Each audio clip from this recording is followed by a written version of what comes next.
My father sold me."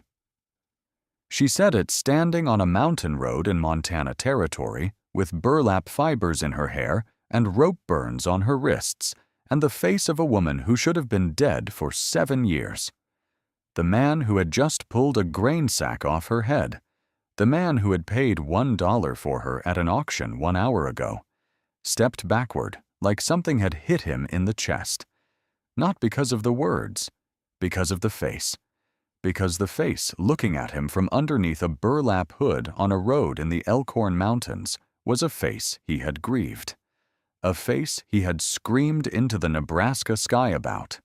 A face that a letter from Missouri had told him was buried since 1876. She was supposed to be dead. She was not dead.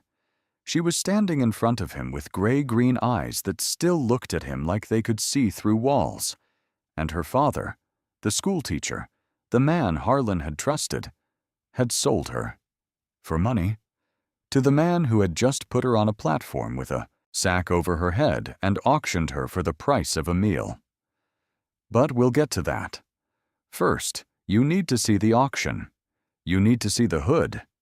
You need to understand why a man with $1.14 to his name spent nearly everything he had on Lot 12. Because the answer changes everything. Before we continue, subscribe, drop a comment below with your country and what time it is right now where you're watching.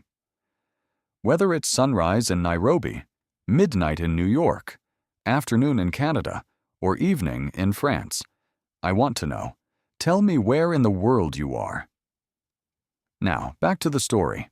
1 hour earlier, the auction platform in the center of Elkhorn, Montana Territory. July 1881. Elkhorn was real. A silver mining town built on the Elkhorn mine, discovered by a Swiss immigrant named Peter Weiss in 1870. By 1881, the mine had reached 300 feet, and the town was swelling toward the 2,500 people it would hold at its peak. Unlike most mining camps populated by single men, Elkhorn was unusual. European immigrant families, Norwegian woodcutters, Cornish miners, German shopkeepers, a school, a Methodist church, a hotel, 3 saloons, and a man named Purnell Skaggs who owned the general store, the largest saloon, and the debts of half the men in town. Skaggs didn't carry a gun. He didn't need one. Money is a quieter weapon, and it never needs reloading. The woman on the platform was called Lot 12, not a name, a number. She wore a grain sack hood, rough burlap, 2 breathing holes cut with a knife, no eye holes. Her hands were tied in front of her with baling twine. She wore a cotton dress that had been white once and was now the color of everything in Montana. Dust. Her feet were bare. She was shaking. Not from cold. It was July. She was shaking from the specific fear that arrives when the body understands something the mind is still refusing to process. I am being sold. 40 men stood in the mud below the platform. Skaggs stood beside the woman with his hand on her shoulder like she was livestock. Lot 12, gentlemen. Young woman, strong back. Good teeth. I checked myself. Can cook, clean, mend. No history, no family, no obligations. Opening bid, 50 cents. The crowd laughed. Because this was entertainment, Skaggs called them service auctions. Women who owed debts were sold to bidders as indentured workers. Not wives, not slaves. That word had been illegal since 1865. The distinction lived on paper. In practice, the woman went home with whoever paid, and the law looked away because the law in Elkhorn was Skaggs's cousin, and the cousin drank free at Skaggs's saloon. The bidding climbed slowly. 50 cents, 60, 75. A man in the second row bid 90 cents, a miner named Carvel with heavy hands and a reputation that made the women of Elkhorn cross the street. 90 cents. Going once. Going twice. and from the back of the crowd, where the mud met the road out of town, a voice, $1. The voice belonged to Harlan Creech, 32 years old, lean the way hungry people are lean, sharp cheekbones, deep-set eyes, the body of a man whose labor sustained him but didn't enrich him. He wore a coat made from elk hide he'd tanned himself, stitching visible, uneven, the work of necessity, not training. Boots risoled with rawhide, hat patched with tin. He had $1.14 to his name. The dollar was now on the platform. Carvel turned to look at him. The look said, "I'll remember this." Harlan looked back. His look said, "I know." "Sold," Skaggs said. "Lot 12 to the man in the elk coat. Take her and the debt receipt. She's yours till she works it off. 30 days. Harlan walked to the platform. He cut the twine from her wrists. Carefully, blade angled away from her skin. He didn't remove the hood. He would not do that in front of 40 men. "Follow me," he said. "I've got a mule and a long walk." Zucker followed. And everything that happened next, the face, the 4 words, the brown leather book with the red spine, the 23 women whose lives were about to change, started with $1 from a man who had almost nothing, spent on a woman he didn't yet know he'd been grieving for 7 years. 1 mile from town. The road empty. Pines on both sides rising toward the 9,000-foot granite peaks of the Elkhorn Mountains. The mule walking behind them with the enthusiasm of a creature being led somewhere it didn't want to go. Harlan stopped. "I'm going to take the hood off now," he said to the burlap. "I'm not going to stare. I'm not going to touch you. You'll be able to see where we're going." A pause. Then a nod. Small. The burlap shifting. He reached for the bottom edge of the grain sack where it tucked into the collar of her dress. He lifted it gently, the way you lift a bandage you don't want to tear. He pulled it over her head, and the face underneath stopped his heart. Brown hair past her shoulders, tangled, unwashed, but unmistakable. Gray-green eyes that had a way of seeing through walls. Sharp, fine-boned features that carried intelligence like a permanent feature rather than a decoration. Anora Voss, the schoolteacher's daughter from Lexington, Missouri. The girl he'd been in love with when he was 18, and the world was small enough that a porch and a person were the same thing as happiness. The girl who had died of typhoid in March 1876. Except she was standing in front of him on a mountain road in Montana Territory, alive, with burlap fibers in her hair and 7 years of something terrible in her eyes. "Harlan," she said, his name in her mouth. 7 years of silence and distance and a grain sack, and his name still sounded exactly the way it had sounded on a porch in Missouri when they were young enough to believe geography couldn't separate people who mattered. Anora. He said her name like a man says a word he thought he'd forgotten and discovers he's been whispering it in his sleep. "You're supposed to be dead." "I know," she said. And those 2 words cracked the world open. Because Harlan had received a letter in 1876 from Anora's father, the schoolteacher, Eustace Voss. 3 sentences. Miss Voss passed of typhoid on March 14th. Funeral was private. No need to return. He'd read those sentences sitting on a fence rail in Nebraska. He'd read them 7 times. Then he'd walked into the plains and screamed at the sky until his voice gave out. 7 years. He'd grieved for 7 years. He'd walked into Montana carrying that grief like furniture, arranging his cabin around it, building his solitary life around the shape of a dead girl who wasn't dead. The 40 acres of rock and pine that he'd chosen because the loneliness matched the loss. All of it built on a lie. 3 sentences from a schoolteacher who had never approved of the Confederate son courting his daughter. No need to return. As if the need to grieve at a graveside was something a father could refuse. As if loving someone required permission. Harlan's father had fought for the Confederacy and died at Westport in 1864. His mother had died of cholera in 1868. His brother had gone to California and never written. Anora had been the last person in the world who looked at him like he was worth the ground he stood on, and her father had erased her.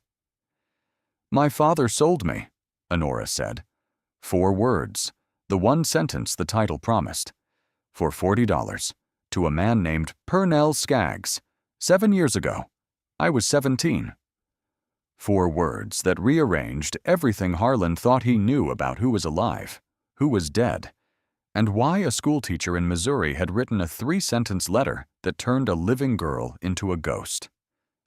The father didn't just lie. He sold her.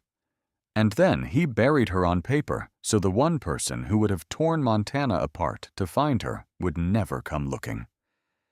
But the reason he sold her, the debt, the gambling, the $40, and what Skaggs had been doing with the women of Elkhorn for 6 years was worse than anything Harlan was imagining. And what Anora had been carrying for 7 years, the location of 1 book on 1 shelf in 1 office, was about to bring the whole machine crashing down. They sat on a fallen pine a quarter-mile from the road. The mule grazed.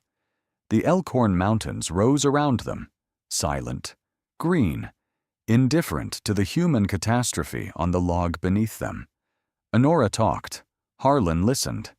And every sentence made the 14 cents remaining in his pocket feel like the most inadequate currency in the territory. Eustace Voss had been a schoolteacher and a gambler. The teaching paid poorly in Lexington, Missouri. The poker paid less, because Eustace wasn't good at poker. He was good at believing he was good at poker, which is a different skill that costs more. By 1874, the year Harlan left Missouri, Eustace owed Purnell Skaggs $300 from 2 years of cards at a backroom table. Skaggs traveled from Montana to debtor towns twice a year the way a farmer visits fields, harvesting what was owed. When he saw Anora on the porch, 17, bright, strong, he offered the deal. The daughter for the debt.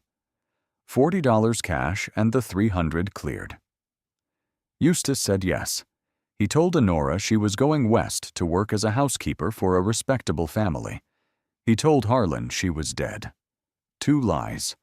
1 to get the daughter out the door. 1 to make sure the boy who loved her never followed. Skaggs brought Anora to Elkhorn in the autumn of 1874. She was 17. He put her to work, not in the way the audience fears, because Skaggs was smarter than brutality. Brutality breaks bodies, and broken bodies can't work. Skaggs needed working bodies. He ran the service auctions. Women with debts were placed on the platform and sold to bidders as indentured workers. The bidder got a laborer.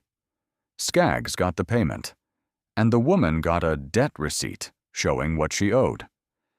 The system looked legal on paper. Paper holds any lie you write on it.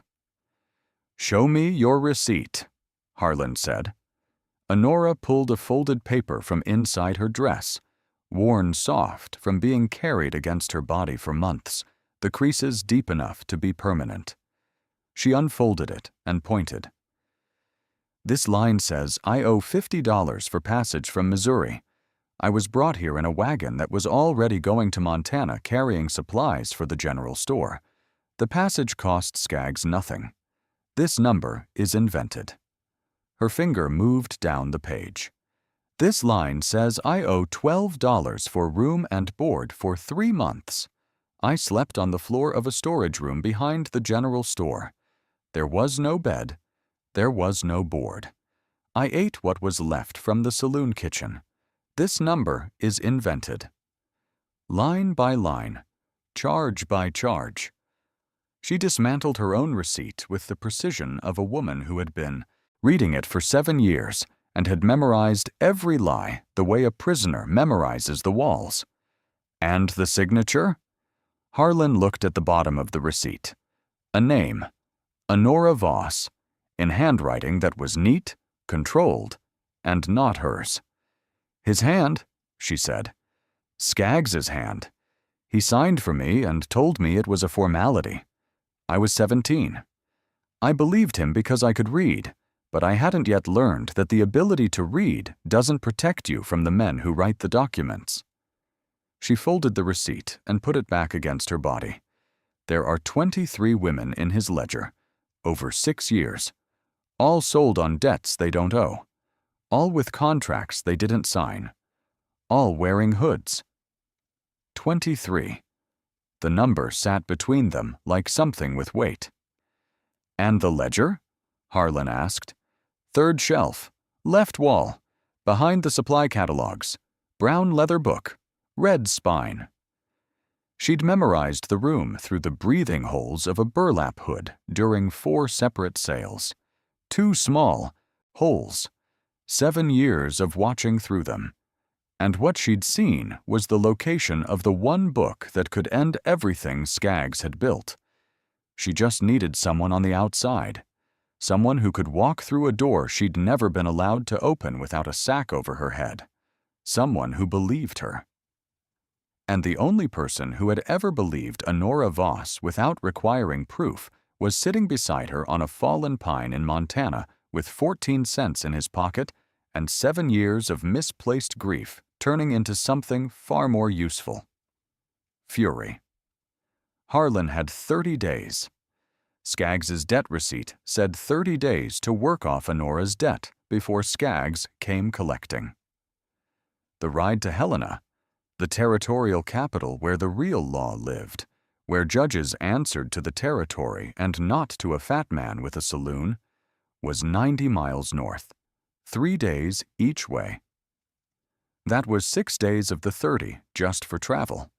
The judge would need time to read the ledger, issue warrants, dispatch, marshals, another week at minimum. And Skaggs would discover the ledger was missing within 24 hours of Harlan taking it. A man who counts his money every morning notices when the money disappears. 24 hours before Skaggs sent men. 6 days of writing. 7 days for warrants. The math was tight. The math had been tight his entire life. $1.14 40 acres of rock. A dead girl who wasn't dead. Tight math was his native language. He'd start tonight. He rode to Elkhorn at midnight. Left Anora at the cabin with the mule, a rifle she knew how to use. Schoolteachers' daughters in Missouri learned to shoot before they learned cursive. And a lamp in the window. The first lamp lit for Harlan in 5 years. The first time someone was waiting for him to come home. The ride was 12 miles through mountain dark. No moon, the trail visible only by the pale dust against the darker pine. He passed the mine-head frame silhouetted against the stars. He passed the tailings piles, the waste rock of the Elkhorn mine, silver already extracted, the leftover. He reached town at midnight. The saloon was dark. Skaggs's hours, Skaggs's town, everything closing on his schedule. The office behind the general store, squat, wooden, one window, a padlock.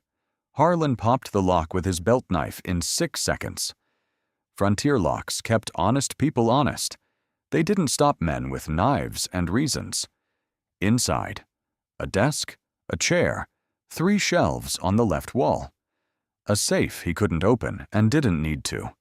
Supply catalogs on the 3rd shelf. Exactly where Anora said.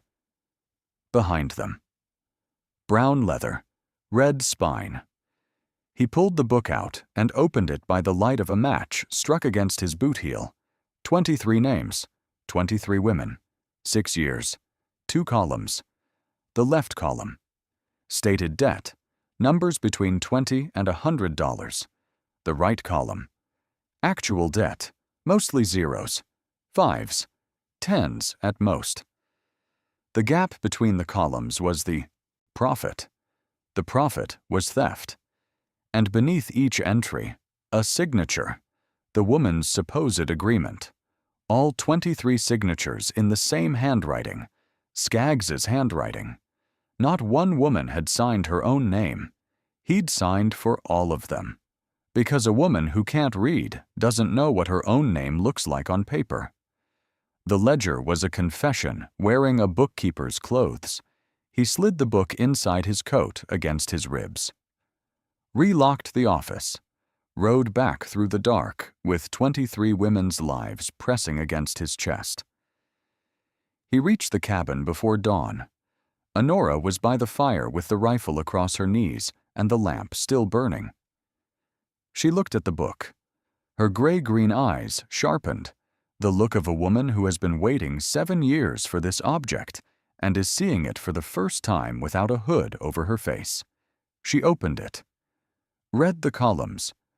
Her finger traced the gap between what was stated and what was real. The gap that was Skaggs's empire, measured in women's years. "This ends him," she said. "Not here," Harlan said. "Helena, 3 days' ride. We leave at dawn."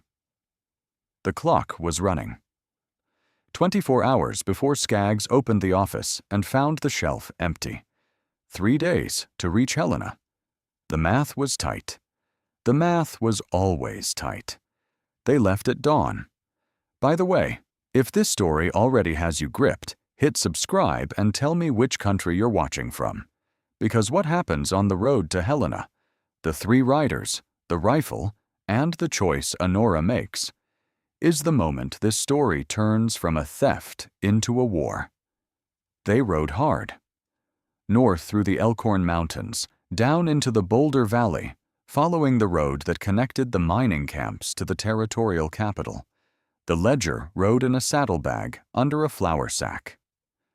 Anora sat behind Harlan on the mule, which was not designed for 2 riders, and expressed its opinion about this through a constant series of disgruntled sounds that suggested the animal was composing a formal complaint. They didn't stop except to water the mule. They didn't talk except when necessary. The urgency was physical, a compression in the chest, a tightness in the hands, the specific sensation of carrying something that another man will kill to get back. 40 miles in. Midday of the second day. The road narrowed where the mountains dropped toward the Missouri River Valley, and 3 riders appeared on the trail ahead, blocking the road, motionless, waiting. 2 of them were miners Harlan didn't recognize, hard-faced men who owed Skaggs money and paid their debts in loyalty. The third he recognized, Carvel, the man who'd bid 90 cents for Anora at the auction. Heavy hands, the reputation, the look he'd given Harlan when the bidding went to $1, the look that said, "I'll remember this." He'd remembered, and he was here not because Skaggs had sent him, but because he was in the ledger too. Not as a seller, as a buyer. His name appeared 3 times. 3 women purchased over 4 years. If the ledger reached Helena, Carvel's name would be on a warrant alongside Skaggs's. This wasn't loyalty. This was self-preservation. "Turn around," Carvel said. "Give me the book. The woman stays with me." Not goes back to Skaggs. Stays with me. He wasn't retrieving property for his boss. He was collecting for himself. 3-way conflict, Skaggs's interests, Carvel's interests, and the 23 women's interests riding in a saddlebag on a mule. "The woman's name is Anora Voss," Harlan said. "She's not property, hasn't been since 1865. Neither are the 23 women in that ledger." Carvel's hand moved to the pistol on his hip. But Anora moved faster. She grabbed the rifle from the saddle scabbard, smooth, practiced, the motion of a woman who'd been handling weapons since Missouri, and aimed it at Carvel's horse.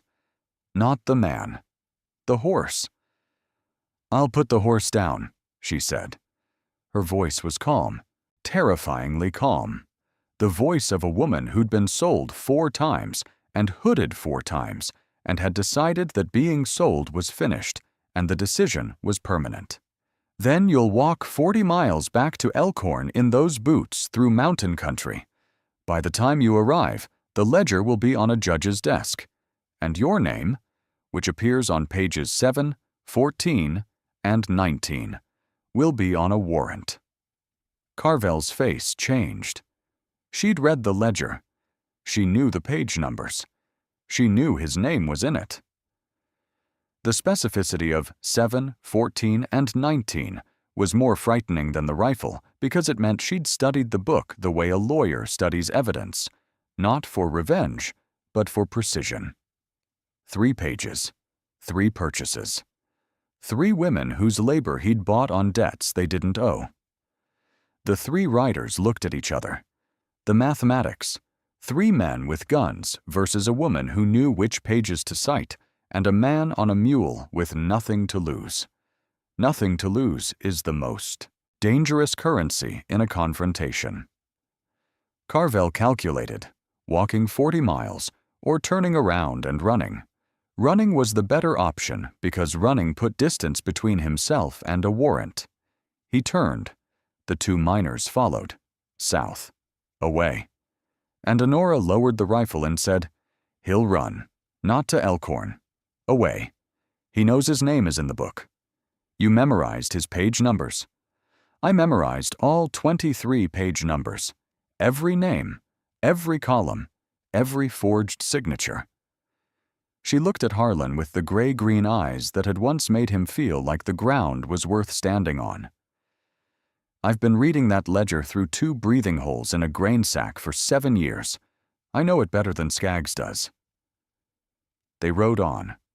Helena was 45 miles ahead. The Missouri Valley opened below them, wide and green, the river glinting like a silver thread, irony included at no extra charge. The territorial judge in Helena was named Cornelius Whitfield, 60 years old, white-bearded, with the specific reputation that follows men who are both honest and impatient. He did not suffer fools, frauds, or men who used long explanations to disguise thin evidence. Harlan and Anora arrived on the 3rd day, dust-covered, mule-sore, looking like 2 people who had ridden 90 miles through mountain country carrying something heavy. Because they had. Harlan placed the ledger on the judge's desk. 23 women sold on fraudulent debts in Elkhorn. The proof is in 2 columns. Whitfield opened the book. He read. The only sound in the room was pages turning and the clock on the wall measuring the silence the way clocks measure everything, indifferently, mechanically, 1 second at a time, regardless of what the seconds contain. After 30 minutes, the judge looked up. His hand had tightened on the pages, the specific grip of a man encountering evidence of something he suspected but couldn't prove until someone brought him a brown leather book with a red spine. "The signatures," the judge said. "All the same hand." "His hand," Anora said. "None of the women signed. Most couldn't read.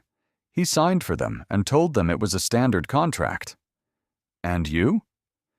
The judge looked at her, at the burlap fibers still in her brown hair, at the rope marks fading on her wrists, at the gray-green eyes that looked back at him with the specific clarity of a woman who has been waiting 7 years for this desk and this conversation. "I can read. My father was a schoolteacher in Lexington, Missouri." She paused. 1 beat. "My father also sold me to Skaggs for $40 when I was 17 to cover a gambling debt. That's how I know what the inside of a grain sack smells like." The judge closed the ledger. He issued warrants for Purnell Skaggs on charges of fraud, forgery, and unlawful indenture.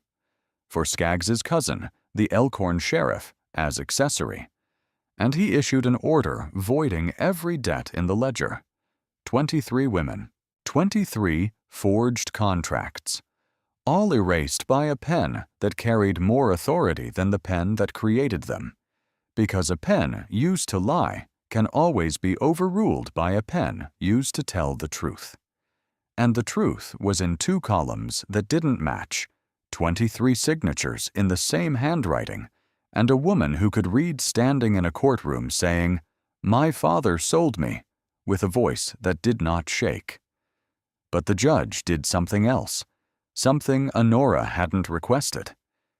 He issued a subpoena for Eustace Voss of Lexington, Missouri, the father, the seller, the man who had written "Miss Voss passed of typhoid" in a 3-sentence letter.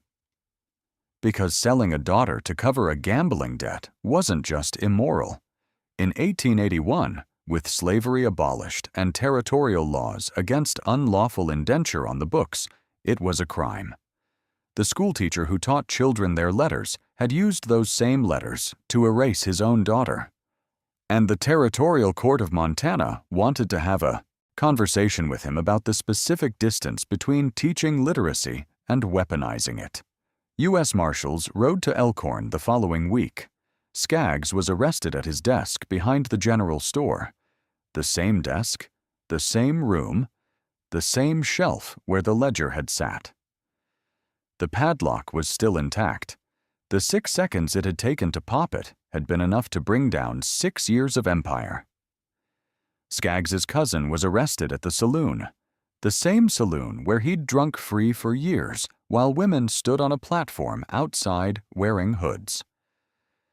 The auction platform was torn down by the townspeople who had watched those sales for 6 years and done nothing, and now, with the specific courage that arrives only when someone else goes first, discovered they were ashamed enough to act. The wood from the platform was burned in the street. The ashes stayed for a week before the rain washed them into the dirt of a town that was already beginning its long decline toward the ghost town it would become. Anora wrote letters, 23 letters to 23 women whose names lived in a brown leather book. Some had moved on, scattered across the territory. Some had married the men who'd bought them, because years in someone's house turns indentured service into something more complicated than a ledger can hold. Some had disappeared the way women disappeared on the frontier, quietly, permanently, without the documents that would make the absence official. 11 wrote back. 4 traveled to Helena to testify. They sat in a courtroom and spoke to a judge about hoods and platforms and debts that never reached zero, and signatures they'd never made on contracts they couldn't read. The trial lasted 3 days. Skaggs was convicted on all counts. 12 years in the territorial prison. His cousin got 4, and then the letter arrived. Not from one of the 23 women, from Eustace Voss. The subpoena had reached Missouri, and the schoolteacher, the man who had sold his daughter 7 years ago and written 3 sentences to bury her on paper, had written back. Not to the court, to Anora. 3 sentences. "I don't know what you're talking about. My daughter Anora passed of typhoid in 1876. You must have the wrong family." 3 sentences. The same number as the death letter, the same handwriting, and the same lie. 7 years later, with his living daughter standing in a territorial courtroom, Eustace Voss was still maintaining the fiction, still erasing her. Not because the lie could protect him now. The evidence was in a brown leather book on a judge's desk. But because the lie had become the truth to him. He had told it so many times, to Harlan, to the neighbors, to himself, that the real Anora had been replaced by the dead one in his mind. The daughter who was alive and reading contracts in Montana was less real to him than the daughter who was dead and buried in a grave that didn't exist. Some lies outlast the liar. Some erasures become permanent in the mind of the person who erased. Eustace Voss had sold a girl and then killed her on paper, and the paper version had become more real than the person. And that, Anora realized, reading the letter in the lamplight of Harlan's cabin, was the worst thing her father had ever done. Not selling her, forgetting that the sale was a lie. The general store was seized. The saloon was seized. The assets were distributed among the 23 women as restitution. It wasn't enough. Money is never enough when what was stolen is time. You can return dollars. You can't return the 17-year-old who was put in a wagon in Missouri and the 24-year-old who was pulled out of a grain sack in Montana. The 7 years between those two women are gone, and no judge can legislate them back. But the restitution was something, and something, after years of nothing, has a weight the scales can feel. Anora stayed. Not in Elkhorn. Neither of them would return to that town. She stayed on Harlan's 40 acres of steep, rocky, pine-covered mountain land. The acres that weren't good for farming were good for something else, a schoolroom. One room. Built by Harlan from trees he felled himself, the same way he'd built the cabin, with labor instead of money, because labor was all he'd ever had. Anora taught reading, writing, arithmetic, and one subject not in any Eastern curriculum, contract literacy. She taught miners' children and ranchers' daughters how to read a contract, how to check a ledger, how to count 2 columns and know when the numbers don't match. Because the most dangerous weapon on the frontier wasn't a rifle or a revolver. It was a pen in the hand of a man who knew his victim couldn't read. And the most powerful defense wasn't a gun. It was a woman who could. The grain sack, the burlap hood from the platform, Anora kept it. She placed it on the shelf in the schoolroom beside the primers and the slates and the borrowed law books. The first thing she showed every new student. This is what they put on your face when they don't want you to see the truth, she told them. Reading is how you take it off. And the students learned, not because they feared grain sacks, because a woman who had worn one taught them with the specific urgency of a person who understood, from inside a hood, in the dark, through 2 breathing holes, for 7 years, exactly what not being able to read costs. And the brown leather book with the red spine, the ledger, the confession, the 23 names, sat on the teacher's desk. Open, so every student could see the 2 columns and understand that the distance between a lie and the truth is the width of a page, and the only thing you need to cross it is the ability to read. And Harlan, the man with $1.14 who had spent nearly everything he owned on a number on a platform, sat in the schoolroom sometimes and listened to Anora teach, and felt something he hadn't felt since a porch in Missouri when the world was small and a girl with gray-green eyes made him feel like the ground he stood on was worth standing on. He'd paid $1. He'd gotten back the only person who had ever made him believe that a man with nothing could still matter. And the $1 turned out to be the cheapest and most important purchase in Montana territory, because it bought a woman's freedom. And a woman's freedom, in the hands of a woman who can read, is the most dangerous and the most beautiful thing the frontier ever produced. And her father's letter, the 3-sentence lie, the second erasure. Anora kept that too. Not in the schoolroom, in a drawer in the cabin. Beside the first letter, the death notice Harlan had carried in his pocket across Nebraska and Wyoming and Montana for 7 years. 2 letters, same handwriting, same 3 sentences, same lie. The first one killed her on paper. The second one proved the killing was permanent, not in the world, but in the mind of the man who wrote it. She kept both letters because they were the curriculum too. Not the kind you teach in a schoolroom, the kind you teach yourself in the quiet hours when the lamp is burning and the man who loves you is sleeping, and the mountain outside is holding everything the way mountains hold everything, without judgment, without condition, and without any interest in whether the truth is comfortable or not. The truth is never comfortable, but it's readable, and readable for a woman who spent 7 years behind a grain sack is enough. If this story stayed with you, if the grain sack on the shelf, or the 2 columns, or the 4 words, "My father sold me," or the father's letter that erased her, twice is sitting in your chest right now, leave a like and subscribe to Wild West Talehouse. The frontier has more stories, and the best ones are about the women who took the hood off and taught the world to read.